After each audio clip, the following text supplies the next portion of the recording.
আসসালামু আলাইকুম, স্বাগত জানাচ্ছি আজকের ভিডিওতে।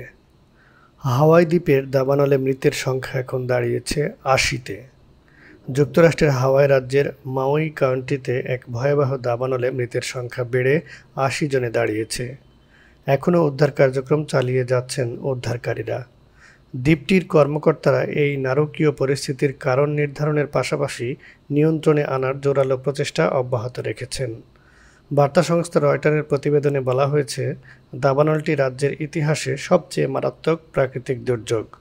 যুক্তরাষ্ট্রের সঙ্গে যখন হাওয়াই যুক্ত হয়, এর ১ বছর পর ১৯৬০ সালে দ্বীপটিতে সুনামির আঘাতে ৬১ জনের প্রাণহানি ঘটেছিল। এবার দাবানলে দ্বীপটিতে প্রাণহানির সংখ্যা পৌঁছেছে ৮০-তে।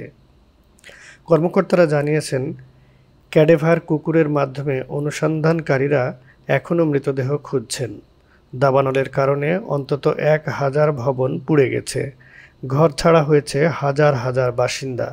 বিশ্লেষকদের মতে, এই অবস্থার পর দ্বীপটি পুনর্গঠনের জন্য অনেক বছর সময়ের পাশাপাশি বিলিয়ন ডলার প্রয়োজন হবে। হাওয়াইয়ের মার্কিন সিনেটর ব্রায়ান শ্যাটজ এমএসএনবিসিকে বলেছেন, পুড়ে যাওয়া অনেক জায়গায় এখনও কেউ প্রবেশ করেনি। সেই সমস্ত জায়গায় দুর্ভাগ্যবশত মৃতের সংখ্যা উল্লেখযোগ্যভাবে বৃদ্ধি পাবে বলে আশঙ্কা করছি। সন্ধ্যায় এক বিবৃতিতে মাউই কান্ট্রিতে মৃতের সংখ্যা বেড়ে ৮০ জন হওয়ার কথা নিশ্চিত করেছে। ব্রাশ থেকে শহরে ছড়িয়ে পড়া আগুন এখনও জ্বলছে। দ্বীপের অন্য দুটি দাবানল যথাক্রমে ৮০% এবং ৫০% নিয়ন্ত্রণে ছিল। বিপর্যয়ের ৩ দিন পর বাসিন্দারা তাদের বাড়িতে আগুন লাগার আগে কোনো সতর্কতা পেয়েছিলেন কিনা তা স্পষ্ট নয়। প্রাকৃতিক দুর্যোগ এবং অন্যান্য হুমকির বিষয়ে সতর্ক করার উদ্দেশ্যে দ্বীপটিতে জরুরি সাইরেন রয়েছে, কিন্তু আগুনের সময় সেগুলি বাজছে বলে মনে হয়নি। হাওয়াইয়ের গভর্নর জোশ গ্রিন সতর্কীকরণ সাইরেনের কথা উল্লেখ করে সিএনএনকে বলেন, আমি আজ সকালে একটি বিস্তৃত পর্যালোচনা অনুমোদন করেছি, যাতে আমরা জানি যে ঠিক কী এবং কখন ঘটেছে। মঙ্গলবার মধ্যরাতের পরপরই শুরু হয় এই দাবানল। প্রথমে লাহাইনা থেকে প্রায় ৫৬ কিলোমিটার দূরে কুলা শহরে একটি ব্রাশ ফায়ারের খবর পাওয়া যায়।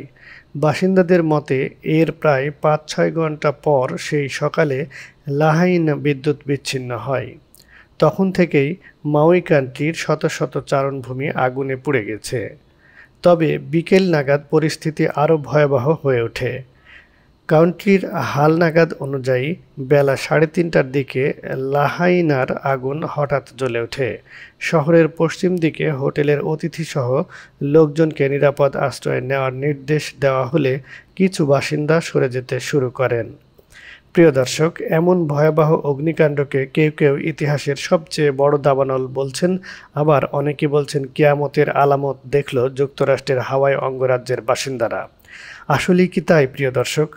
জ্বলন্ত অগ্নিদগ্ধ হয়ে যখন মানুষ মৃত্যুবরণ করে এবং আগুনের মধ্যে পানির লেলিহান শিখা দেখতে পায়, তখন তাকে কিয়ামত না বলে কোনো উপায় নেই।